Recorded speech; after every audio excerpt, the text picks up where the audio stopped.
Welcome to Matters Financial and Geopolitical from a Frontier. Thank you for stopping by. I trust you had a great weekend. We had a quiet one, mostly at home. Let me start by thanking Tamisha for the conversation today on CNBC Africa. Most of it was about the shilling, which doesn't look very clever at the moment and very soft. Burundi, where I think Ouagadougou was a big signal, and I'll come back to that. Safaricom's M-Pesa, and my weekend piece was about Safaricom, so I'll get to that as well. And thank you, Tamisha. Home Thoughts. I've been reading a lot of Paul Theroux, and he says this: you go away for a long time and return a different person. You never come all the way back. That's from Dark Star Safari, overland from Cairo to Cape Town. Tourists don't know where they've been, and travellers don't know where they are going, he also said. And then I read an interesting piece in the New York, a review of books, Revelations from Outer Space, talking about Carl Sagan, who mused in his book A Pale Blue Dot, a vision of the human future in space. Look again at that dot. That's here, that's home, that's us. He ended by saying every saint and sinner in the history of our species lived there on a mote of dust suspended in a sunbeam.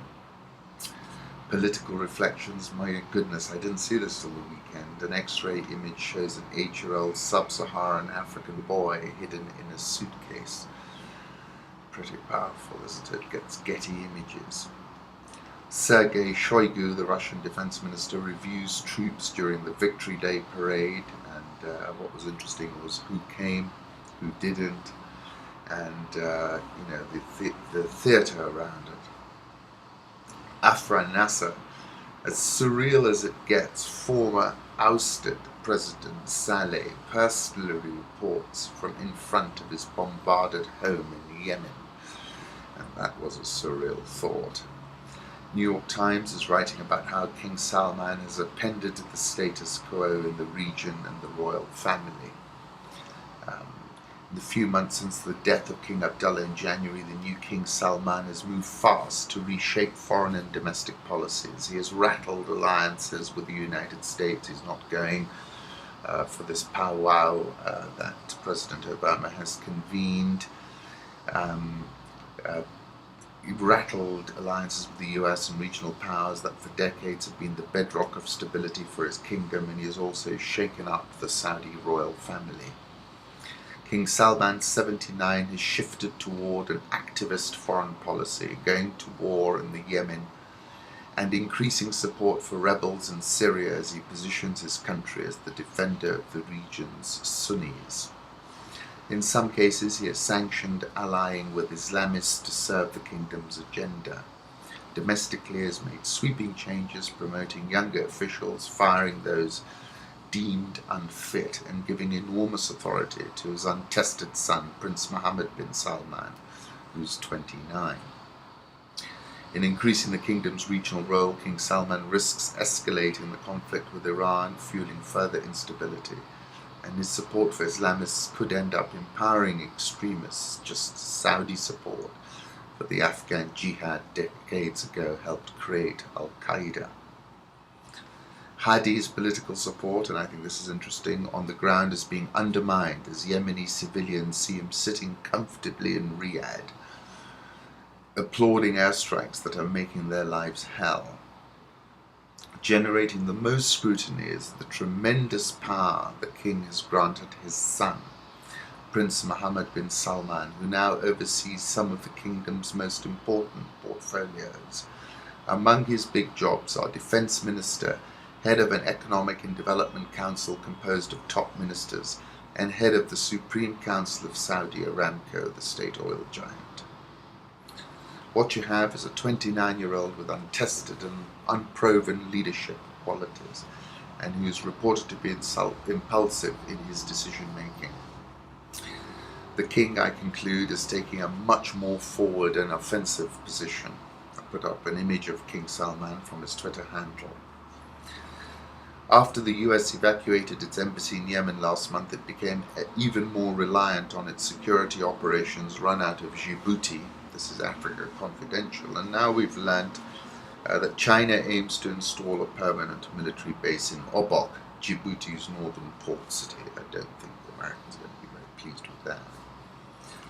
In recent years, Guele has increasingly turned to China as a key economic partner. Last year, he switched the port operating contract to a Chinese company after the previous Dubai-based operator was accused of corruption.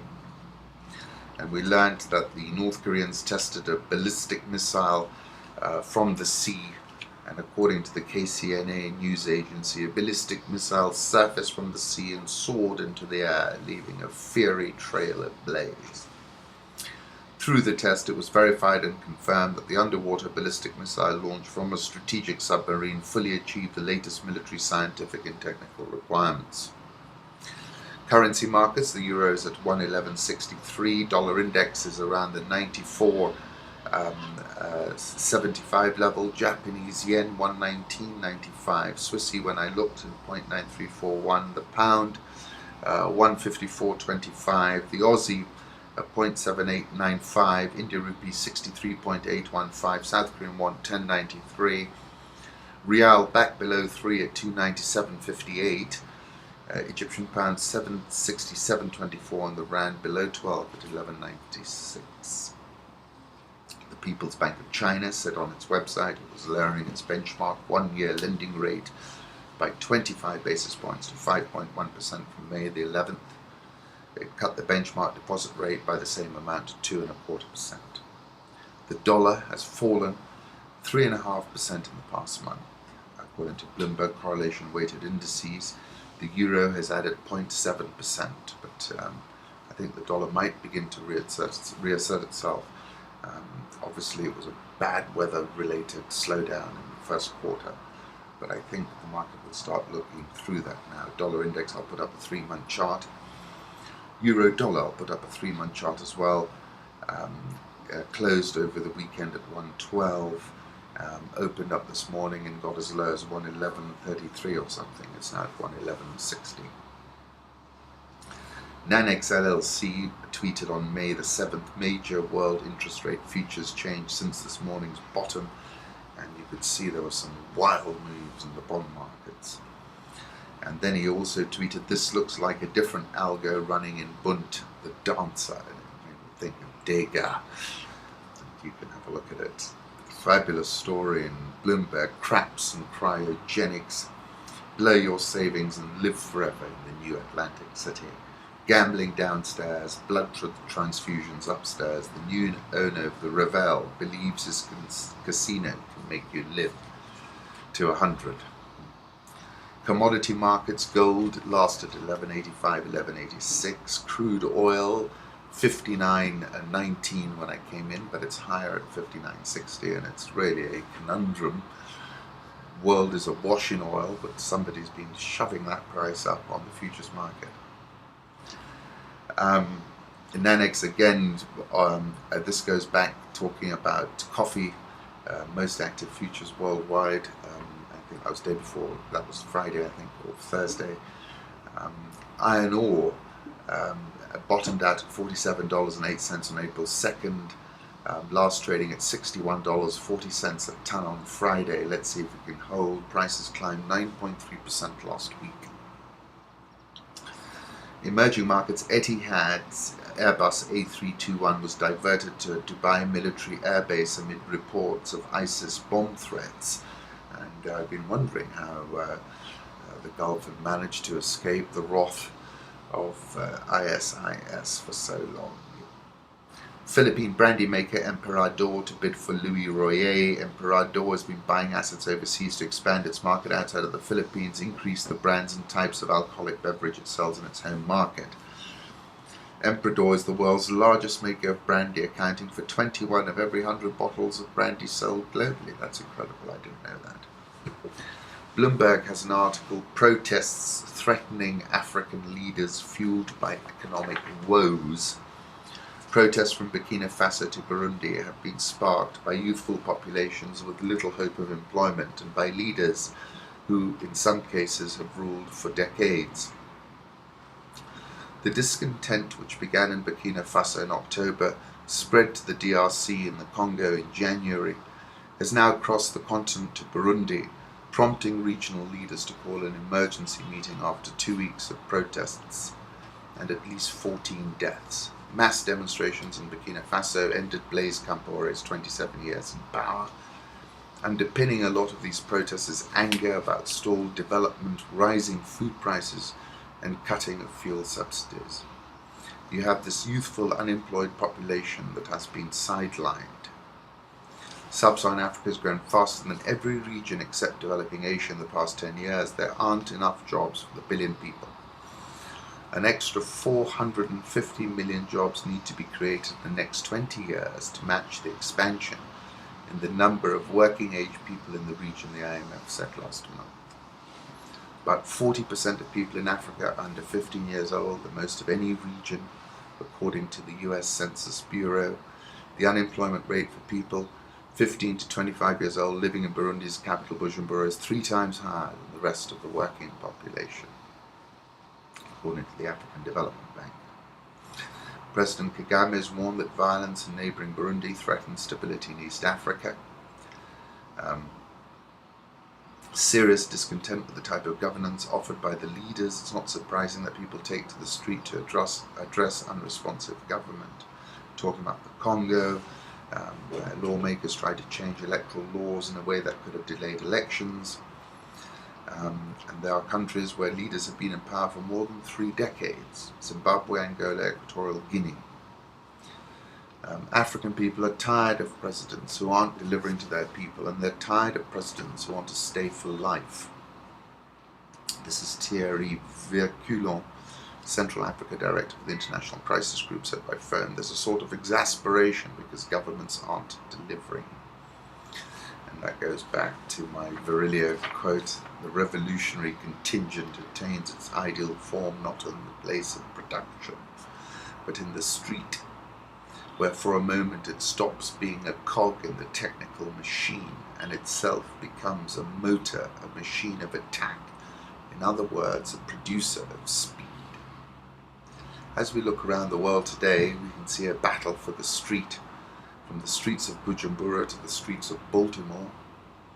And then I quoted a fellow called Barrow, they cannot imprison hope, they will fail, youth will continue to mobilize. And that takes me back to a piece I wrote in November about Ouagadougou's signal to sub-Saharan Africa. I said, we need to ask ourselves, how many people can an incumbent shoot stone cold dead in such a situation? 100, 1,000, 10,000. This is the other point. There is a threshold beyond which the incumbent can't go. Where that threshold lies will be discovered in the throes of the event. And I said, what's clear is that a very young, very informed, very connected African youth demographic is set to alter the existing equilibrium between the rulers and the ruled. And a rebalancing has begun. The BBC tweeted that Burundi's president officially registered with the Electoral Commission to run for a 3rd term. Jerome Delay put out this photograph of water cannon clearing brigades in the Nyakaba district of Bujumbura, Burundi. It remains very fragile and massive spillover risks are attached to it. South African all share bounced 104% on Friday. It's up 9.58% so far this year. Dollar Rand 11.9640, below 12 for now. Egyptian Pound 767.24. The Egyptian stock market is down 1.51% so far in 2015. Nigerian all shares up 2.22% year to date. Nigeria's central bank is set to discuss easing Naira rules, started talks with banks and currency dealers on how to loosen foreign exchange trading restrictions while still maintaining stability in the Naira, people familiar with the discussion said. I think the incoming president should bite the bullet and do a deep devaluation beyond what is reasonable and then allow the Naira to find its own level. I think it's important he does this at the beginning. Ghana Stock Exchange is up 0.23% year to date. Chad is seeking to reschedule $1.5 billion of Glencore-led oil loans They're in discussion with Glencore about that. Rescheduling payments of advances on oil sales received in 2013 and 2014 will save the government $400 million. An agreement is at an advanced stage on a total of $400 million, which would allow Chad to save an estimated $150 million as debt servicing and receive an estimated additional oil revenue of $250 million from the Badoit project. Coming to Kenya, my piece over the weekend was about Safaricom. And I said Safaricom released its full year earnings for the 12 months to March 31st last Thursday. It was a big release not only in Nairobi, where Safaricom's market cap accounts for 28.47% of the total market cap, but also worldwide. Safaricom's M-Pesa is a worldwide sensation, which even Bill Gates has tweeted about. Safaricom's share of voice is sky high, and this is evidenced in its ranking as Kenya's most admired brand, with an overall brand equity score of 86%. Going toe-to-toe with that brand equity score of 86% has proven brutal and in some instances terminal for the competition. Safaricom kicked off their earnings release at 7 AM sharp. I was about 3 minutes late because of the traffic. Safaricom's share price had rallied 24.91% through that morning in 2015, and through a series of all-time highs before some profit taking saw the price correct 2.84% lower over the 2 sessions Thursday and Friday. I think the price is going to 20. Full year revenue accelerated 12.9%. Profit after tax up 38.5%. Dividend was hiked 36.2%. There are not many companies in the world that are able to hike the dividend to this degree. Dividend hike is a powerful signal in the earnings noise. Cash on hand at the end of the period clocked 14.03 billion shillings. Safaricom started out as a voice business. Where it started out as voice business, and voice revenue increased 3.7%. Voice still constitutes 53.5% of total revenues. It's a mature business, slowed quite sharply in the second half, but it's still growing and it's resilient. M-Pesa revenue surged 22.8%, now represents 20% of total revenue. M-Pesa is ubiquitous now and has been a spear which has embedded Safaricom in the new payments architecture. CM Shwari and Kenya Commercial Bank statistics, and the CEO, Bob Collymore, continues to see payments as a blue sky opportunity. Cash still remains at about 96%, so there's plenty of growth ahead. Bob was very gracious at the earnings release and gave a shout out to Michael Joseph, who's now championing M-Pesa across the world. Michael told me Safaricom had increased the M-Pesa transaction processing capacity by more than 300%. Management are clearly positioning M-Pesa for accelerated growth. Overall customer numbers increased 8.3% to 23.35 million. Safaricom announced that by 31st March they had 4.3 million customers on 3G enabled devices, of which 3.4 million were smartphones. This combination surged mobile data revenue plus 59.2% to 14.82 billion and made mobile data the real bull outlier in this earnings release. Non-voice service revenue now constitutes 42.1% of total revenue, from 37.4% the previous year. Safaricom is surfing the arrival of the information century, and the mobile data revenue trajectory confirms this. There is plenty more earnings traction to come. Safaricom ended the earnings release by announcing the launch of their big box. The move to digital is a disruptive moment, and Safaricom has positioned itself to be a disruptor. Bob is bullish about the big box and told me to look out after 18 months for the impact on earnings. The share price, in my view, targets a minimum of 20 shillings. Sellers are in fact very scarce. On rich wrap-ups, there's the whole financial data going through all of that. KCB is this year targeting a cash injection of $300 million in debt from development finance institutions in what will see its long-term loan book more than double. Kenya shilling remains 3.5-year lows above 95, not far below 96. The Nairobi all-share is up 5.2673% year to date. Safaricom has outperformed that fourfold so far this year. NSE 20 down 0.8603% in 2015. Once again, I wish you a wonderful week. I thank you for stopping by. I am grateful.